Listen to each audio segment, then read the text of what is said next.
Bernie Sanders has a surprise win, and Trump continues to sweep primaries. If we could only find a quiet place to nap on campus. Well, we did. Find out where coming up. OC News starts right now.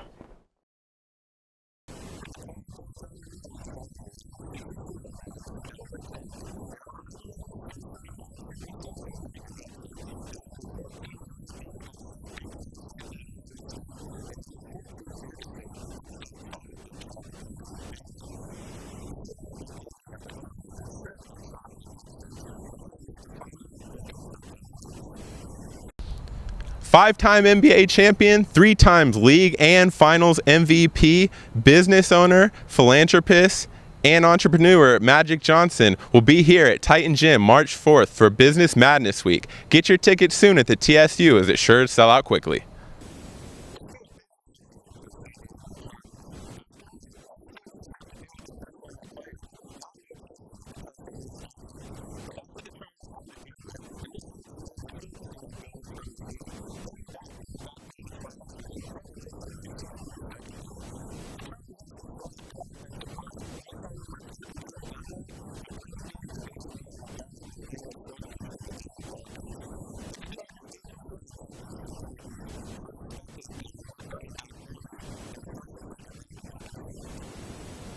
Cal State Fullerton baseball is keeping their winning streak alive. The NBA playoffs are nothing short of dramatic, and the Ducks fans are looking to push the team to the next round. Here's Miguel with the top sports stories. Thank you, Esmeralda. So the summer's heating up, and so is playoff action as well as the MLB.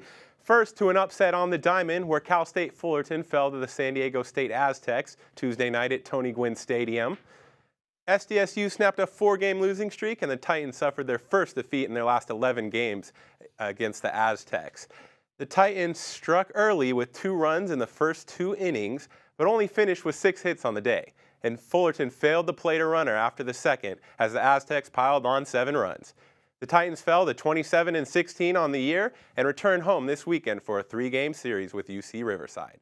Now to the pros, where both the Dodgers and Angels were in action. The Halos avoided a 3-game sweep today, beating the Milwaukee Brewers 7-3. Mike Trout had an RBI triple and sparked a 4-run 8th inning with a solo homer. Trout, a 4-time All-Star, has 18 RBIs in his last 13 games after a slow start. Fernando Salas pitched a scoreless inning to pick up the win, and Joe Smith threw 2 shutout innings for his second save. And the Dodgers are in Tampa Bay tonight as they close out a 2-game series with the Rays. The Blue Crew pulled above 500 and snapped out of an offensive funk with a 10-5 victory over the Tampa Bay Rays on Tuesday night. Trace Thompson, Jock Peterson, and Yasiel Puig all homered. Thompson hit a 2-run homer to Tatooine that still hasn't come down in the second inning and added a 2-run single off Matt Moore to finish off a 4-run 5th. Peterson hit a solo shot with 2 outs in the second, and Puig added a 3-run homer off Ryan Webb in the ninth. Trace wasn't the only Thompson in action, though, Tuesday night. His brother, Klay Thompson, scored 27 points to help lead the Golden State Warriors to a 110-99 victory over the Portland Trail Blazers. Draymond Green continued his dominance, adding 17 points of his own with 14 rebounds and 7 assists. The Warriors haven't missed a beat since reigning MVP Steph Curry's injury. Game 3 is Saturday in Portland. Now to north of the border to the 6, where the Miami Heat overcame a Kyle Lowry half-court buzzer beater to beat the Toronto Raptors in Game 1 of the Eastern Conference semifinals. 102-96 Tuesday night, and Goran Dragic scored 26 points. Dwayne Wade had 7 of his 24 in overtime, and Game 2 is live from the 6 tomorrow night. That's all for the day in sports. May the 4th be with you. Thanks, Riley. There was no shortage of surprises during this week's Democratic primaries in Michigan. Sanders took an astonishing victory over the heavily favored Clinton in a very tight race. The victory in Michigan has proved that Sanders is a real threat to Clinton's campaign and also showed a vital flaw in her messaging. And polls ran by CNN voters in Michigan found that they believed in Sanders' economic plan and also found him to be more honest and trustworthy than Clinton. Sanders' message resonated with the blue-collar workers in Michigan, and with more Midwest primaries on the way, Clinton has to change how she's being conveyed to the middle class. With Michigan behind us now, though, the primaries are headed to Ohio and Florida, with both Clinton and Trump currently crushing their competition with voters. Clinton leads Sanders by 63% to 33% in Ohio and 61% to 34% in Florida. Trump is leading both Cruz and Rubio by nearly 2-1 in their respective home states. On the Republican side, Trump is leading both Cruz and Rubio in their respective states. With Trump winning both Mississippi and Michigan, he's more confident than ever that he will win the nomination, so much that he's calling for Rubio and Cruz to drop out of the race if he takes Florida and Ohio. In an interview with Anderson Cooper, Trump claims that victory in both Cruz's and Rubio's home states would be a knockout blow to his competition. The primaries for Florida, Illinois, Missouri, North Carolina, and Ohio began March 15th, and currently both Trump and Clinton lead their respective parties by a significant margin. But if the results of this past Super Tuesday have taught us anything, it's that there's always room for upsets during this already surprising 2016 election season. Back to you, Isla. College is where you sharpen your skills, prepare for your career, and gain the knowledge necessary for success outside of the classroom.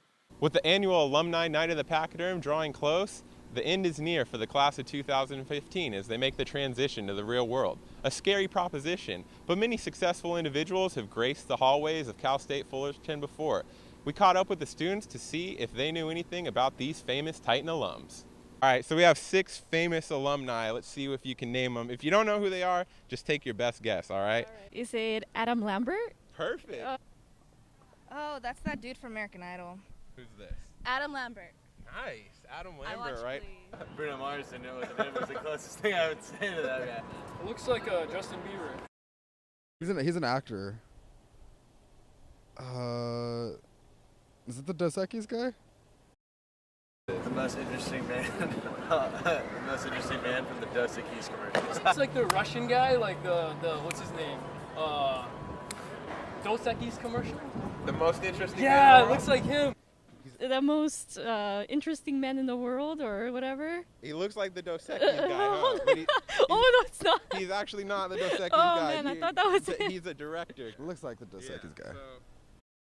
Bruce Bowen. Bruce Bowen. All right, how'd you know that? I watched the Lakers, and the Lakers played against him in the Western Conference Finals. Okay, so you probably hated him because of his defense.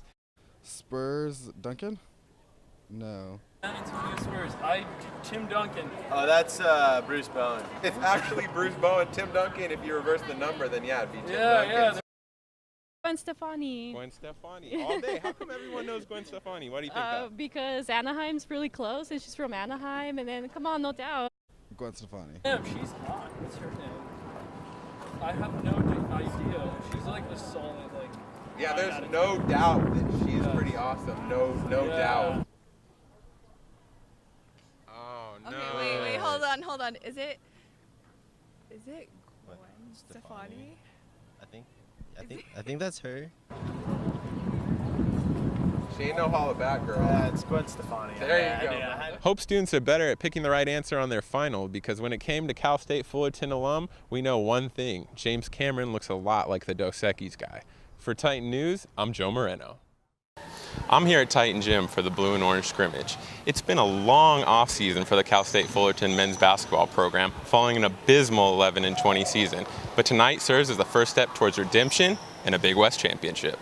As the doors opened, fans were anxious to get their first glimpse of this year's squad, with DJ Babe on the ones and twos entertaining the brand new student cheering section, the Stampede.